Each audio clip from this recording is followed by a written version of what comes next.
Alright, ladies and gentlemen, this is a very special watch. This is a watch that has consumed my imagination for 15 years. I've been obsessed with watches for 20, and no watch has obsessed me for 15 years, so I got to give some attention to the Seiko Tuna. This is the SBBN049 with sapphire on the OEM bracelet, and I'm going to call this video The Man Who Would Be Tuna. The Man Who Would Be Tuna. So, my favorite post-Peter Gabriel Genesis song was written by Tony Banks, and it's called Me and Sarah Jane. It's about a guy who is destitute and homeless, and to console himself, he marinates in an imaginary relationship with a goddess named Sarah Jane. His obsession with Sarah Jane exists only in his imagination. He waxes romantic and nostalgic about this mythical Sarah Jane character in a song that I want you guys to hear. Play it on YouTube.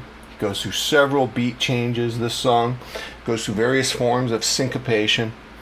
And the song's erratic time beats are an analog of the destitute man's crazed imagination. And I've gone through some different beats with the Seiko Tuna over 15 years. I've owned, how many Seiko Tunas have I owned? I had the 017 over 10 years ago, 12 years ago. I had been obsessing with it for a couple years before that. I've had the 031. I've had the 033. I've had the 035. And I don't have those anymore. I should have kept them, but I'm okay. I'm alright. I'm doing alright. I'm hanging in there. I have the 049 here. The 049, unlike those other tunas that I mentioned, this one has sapphire. I prefer sapphire, but I do like the look of the domed hardlex. But as I'll tell you in a minute, I can't deal with the hardlex for a watch that costs this much. So I want you guys to hear Me and Sarah Jane. It's about a homeless guy who loses his mind in this imaginary relationship with Sarah Jane. She kind of does a brain hijack, kind of like the way the Tuna did a hijack. And the 6-minute song, it's amazing. It's only 6 minutes, but it's like you're in a movie in miniature.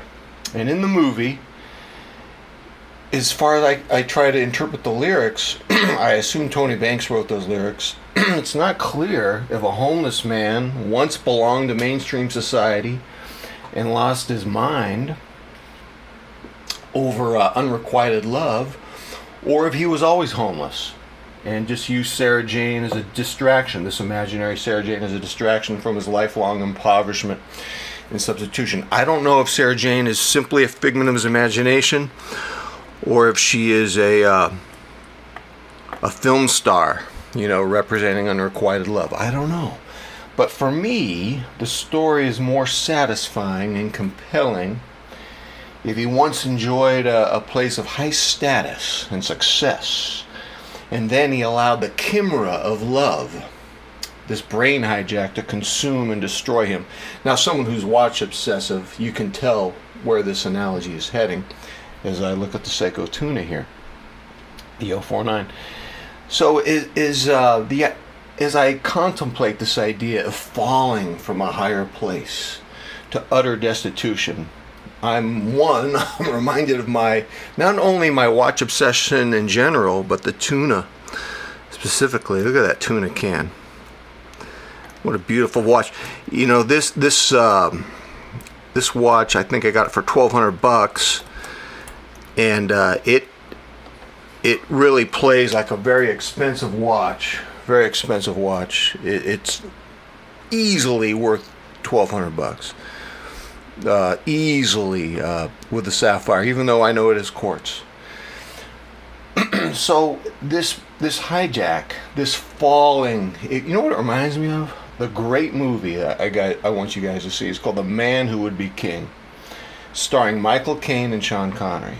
Now imagine the Michael Caine narrator, Peachy Carnahan, telling his tale of woe at the movie's beginning.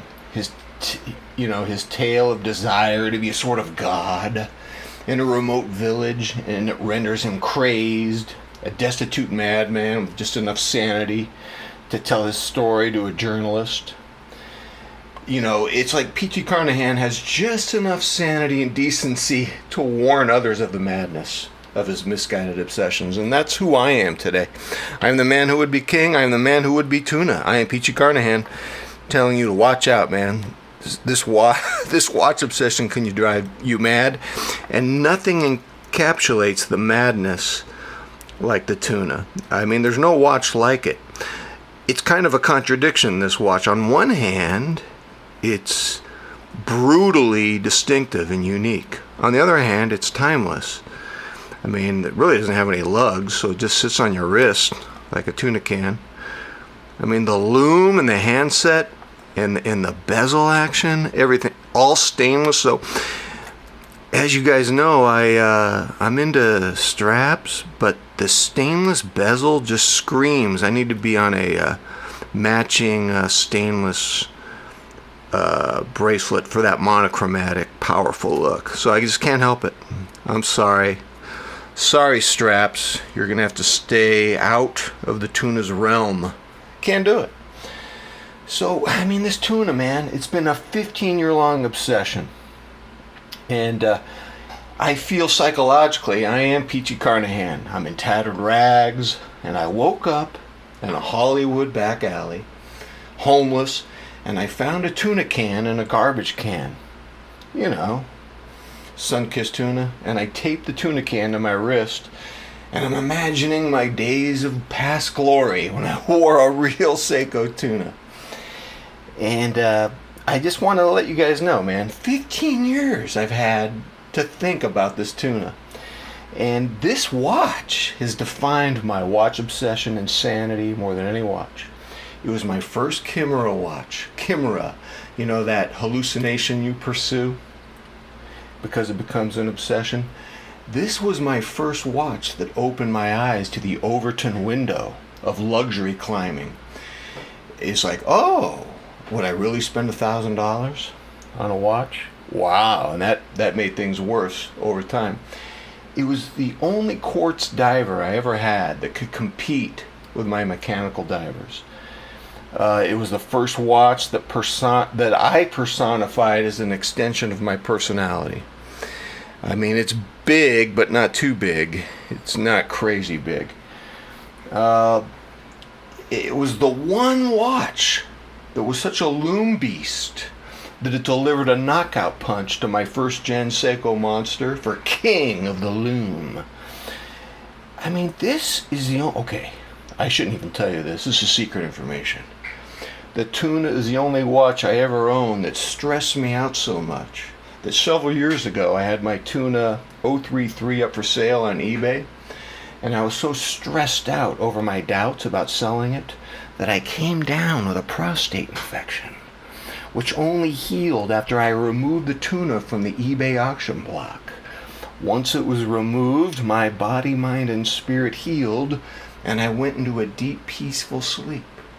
No other watch has ever given me a prostate infection. I'm the man who would be Tuna. So, the Tuna, it was my first watch goal. It was a goal. You know how you want to get a Lexus and you put a picture of a Lexus on your refrigerator back in the 90s?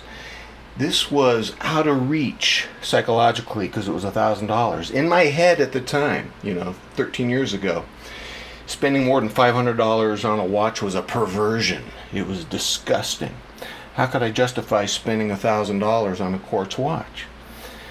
And then I got it. And then once I got it, it expanded the Overton window. And eventually I would spend over $3 on the SLA 055. It's just insane. This I put all the blame on the Tuna. I've had many Tunas. The ones I had before, as I said, they had Hardlex crystal.